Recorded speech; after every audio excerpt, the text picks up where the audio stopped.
Can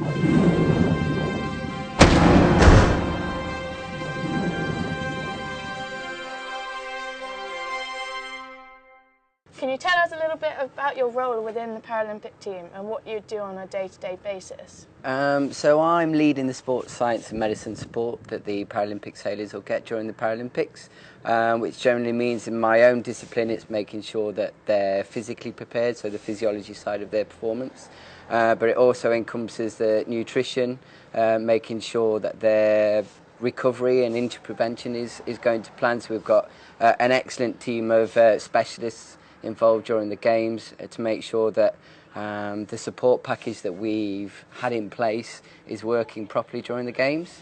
On a day-to-day basis, my role will vary. As I say, we're quite a close team, so we all chip in where we can, but it'll be at the moment making sure that all the preparations are going to plan, and during the games it's making sure that everyone's calm, relaxed, and they're following the routines that, again, we've already put in place. Within the Paralympic team, the guys have a range of disabilities. What considerations do you need to take into account for training and competition? Well, a lot of the considerations are very similar in terms of the type of training that we do, but as you can imagine, we've got sailors that are wheelchair bound, so there's accessibility issues that you have to bear in mind.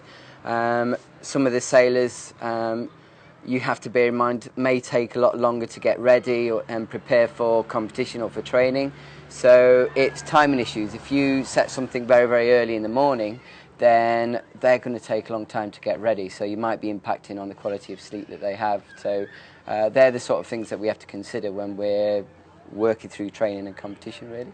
And with the range of individual disabilities, how does that affect the programs you set them?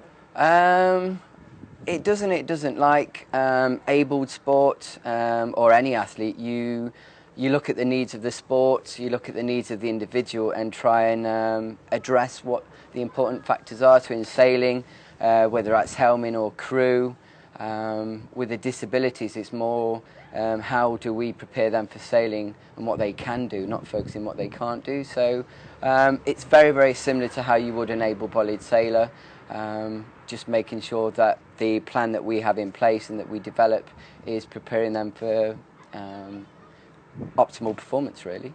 And so how fit do they have to be? I guess that's a million-dollar question, really. Everyone asks that, and that's sailing across the board. And again, that's specific to role, really.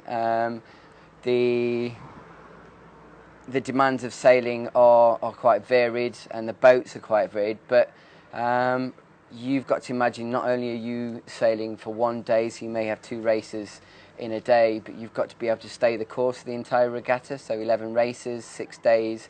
So it's not necessarily being able to or fit enough to sail for one day. It's being able to be fit enough to maintain your mental ability as well. So as you get fatigued, your ability to make decisions start to deteriorate. So you need to be fit enough over the course of the entire regatta. How fit that is, yeah, well, we'll keep working on that one, I think. Okay, and finally, how do you think being a Paralympic sailor and being part of the British sailing team helps them to achieve their potential? I think it works in both ways. If they're in an environment where everyone is striving to be the best that they can to reach the pinnacle of their sport, and you're surrounded in that environment, it's only going to be a positive thing. It's going to make them want to get the best out of themselves, and vice versa. With you've got Paralympic athletes, again, are pushing themselves to the limits, and our guys pushing themselves very, very hard, and you're in that environment, you're seeing someone that's very inspirational, really, and that passes on as well, and it makes the whole environment, everyone want to optimise what they can and train and work harder.